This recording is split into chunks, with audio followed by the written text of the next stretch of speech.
Pastor Nora.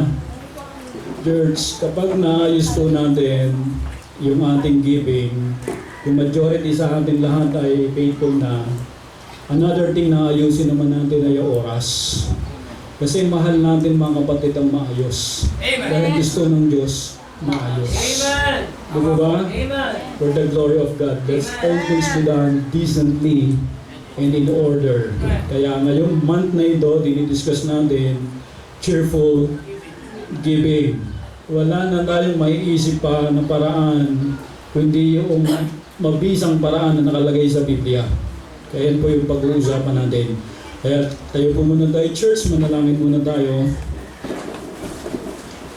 Ama namin Diyos, humihingi kami ng gabay ng inyong banal na Espiritu at pangunahan kami sa pakikinig ng inyong salita. Patawad sa naman pagkukulang namin at inihiling po namin, Panginoon, na sa pakikinig namin ng inyong salita ay matuto kami, ma-realize namin, at pagtiwalaan namin ang bawat sasabihin ninyo na nasa inyong salita. Dahil ito ay sigurado at ito ay hindi pangako lamang ng sino mang tao. Kaya salamat, Panginoon, sa naunang mangangaral sa katauhan ni Brother Lester. Salamat sa paggamit mo sa kanya last Sunday at ipagpapatuloy namin ang usapin na ito sa masayang pagbibigay. Salamat, Panginoon, dahil ang itinuturo nyo ay hindi para kung kanino pa man, kundi para sa amin, ikalalago namin at ikapagpapala sa mga buhay namin. Kaya salamat po, ito yung panalangin namin sa inyo sa pangalan ng Panginoong Jesus. Amen. Upo na po tayong lahat. Good morning, church! Are you happy this morning? Wow! Imagine ninyo, mga kapatid, yung kalsada na walang giving. Sa kalsada, walang bigayan. Yung mga riders natin dito, naiintindihan po ako. Kapag po, mga kapatid, ang kalsada ay walang bigayan, ang kalsada po yan ay pangit at hindi maganda. Yung bang mga kapatid sa intersection, yung kanya-kanya, hindi mo pagbibigyan, naunawahan niyo po, kapag wala pong bigayan sa kalsada, ang kalsada po ay pangit at hindi maganda na daanan. Baka iwasan po natin, mga kapatid, sabihin gano'n, ay dyan ba sa bandang San Ildefonso, nako yung mga driver dyan, walang bigayan dyan. Baka iwasan po ang ating daan ng San Ildefonso dahil kapag po walang bigayan, hindi po maganda. Ganun din po, imagine niyo mga kapatid, sa loob ng tahanan, wala rin pong bigayan. Yung mga anak nyo ay nakapagtrabaho na, tapos yung pambili lang ng ulam hindi nagbibigay. Pangit at hindi maganda.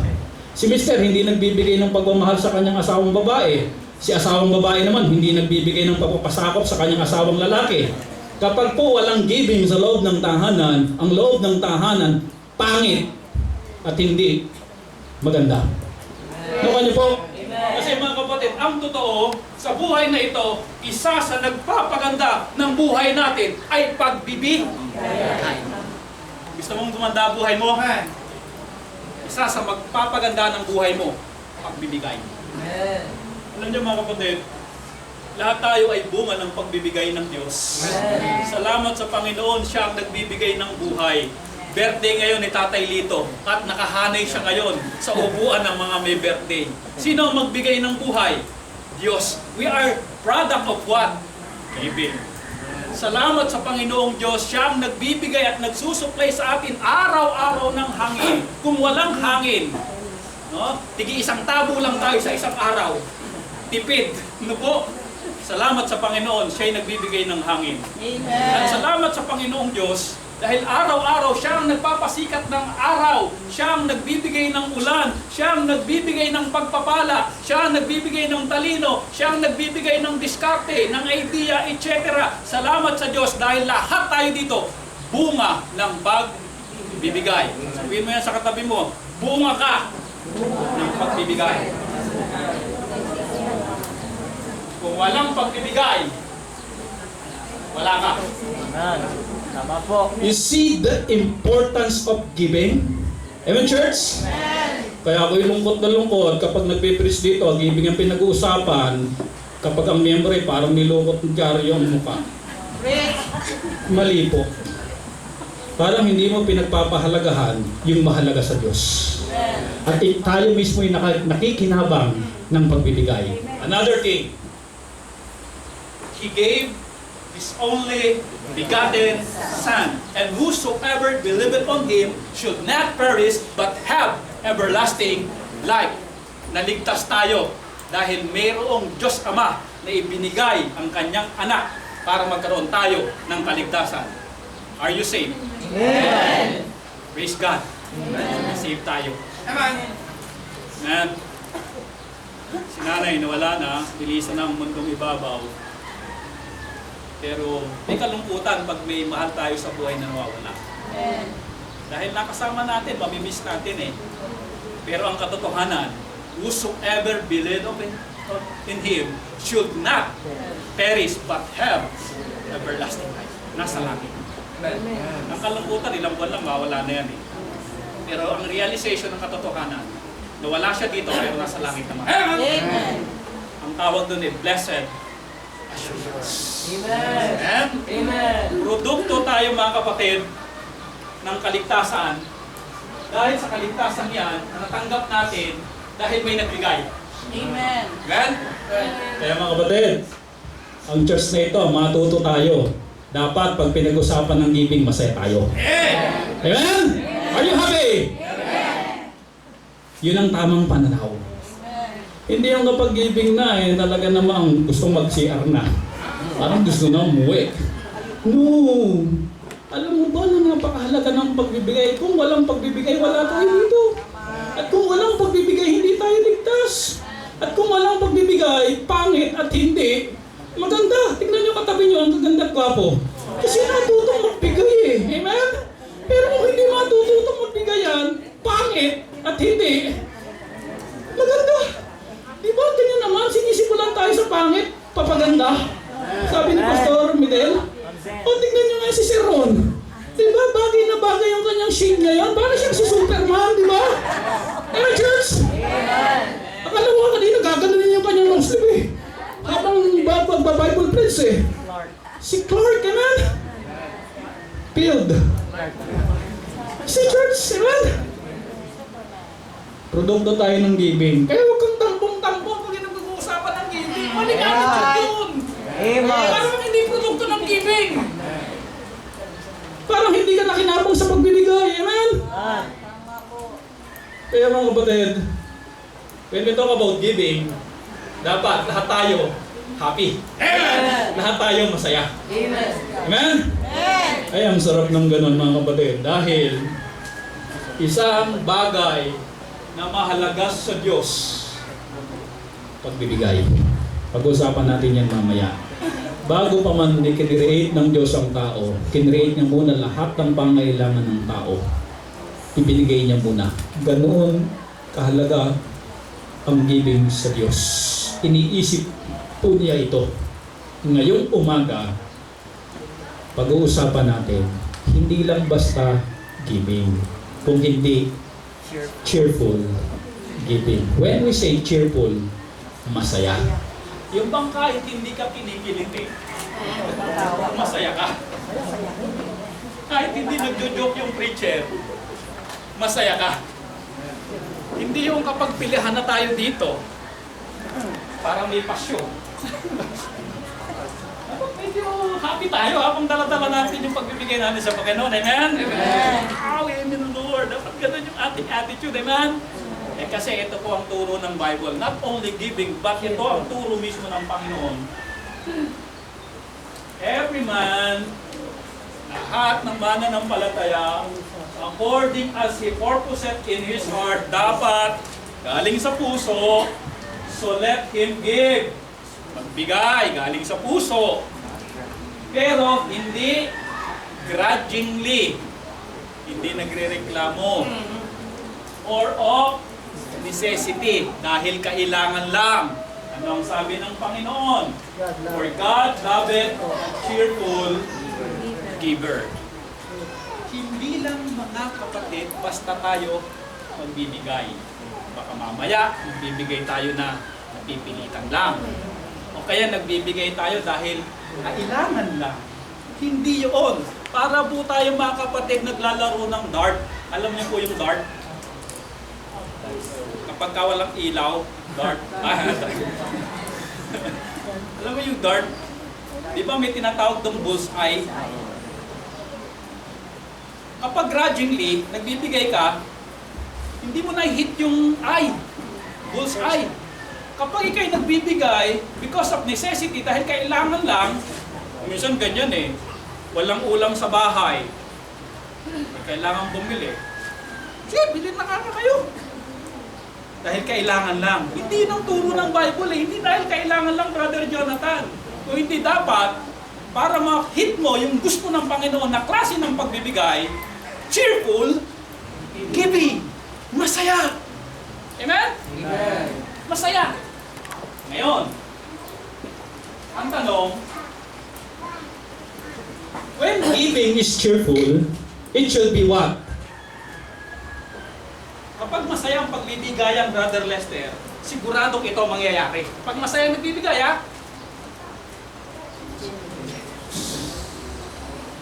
Naalala niyo po ba kung minsan may bisita kayo, naganda kayo ng pagkain, at masaya-masaya kayong kainan siya? Oh, sige, marami pa doon. Sige, kain po. Ano po, may kukunti mo naman pumain. Sige pa, sige pa. When giving is cheerful, it should be what? Generous. Amen. Amen. Ay, kasya ba sa'yo itong sapatos na ito? Ayaw, kasya-kas na yun. Marami pang sapatos doon. Parang si Joe, marami sapatos. Sige pa. Amen, church?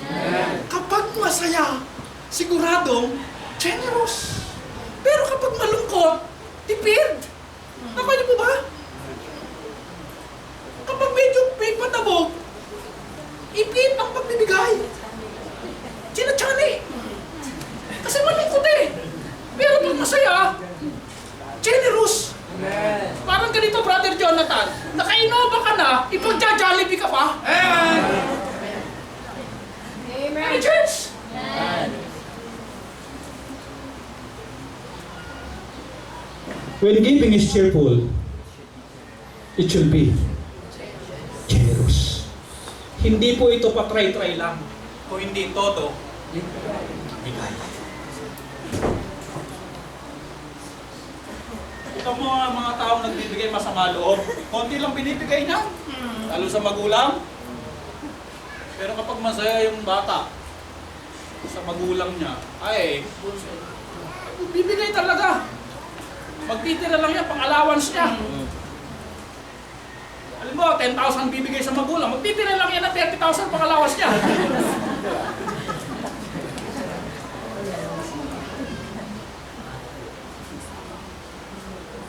Amen, church?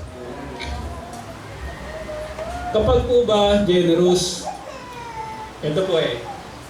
Alala ko tuloy yung sinanay. Maraming magagandang alaala ang iniwan ni nanay. Nag-isip tuloy ako ng ganito. Tayo po ay lilisan sa mundo eh. Tama po? Pero ang tanong na lang, ano maaalala ng mga maiiwan natin pag nawala tayo? Ano na lang ang maaalala ng churchmate mo? Ano maaalala ng iyong mga kapamilya o sa tahanan nyo pag nawala ka? At ano maaalala ng kapitbahay mo pag nawala ka? Yun na lang ang tanong eh. Kaya mga kapatid, maaalala ng mga iiwanan natin na itong taong ito, nung siya'y nabubuhay pa, napaka-generous. Amen. Hindi po natin ikamamatay yun. Ay mahirap naman yung, ay, isa sa naalala ko sa tao na yan, napaka-kurikot niya.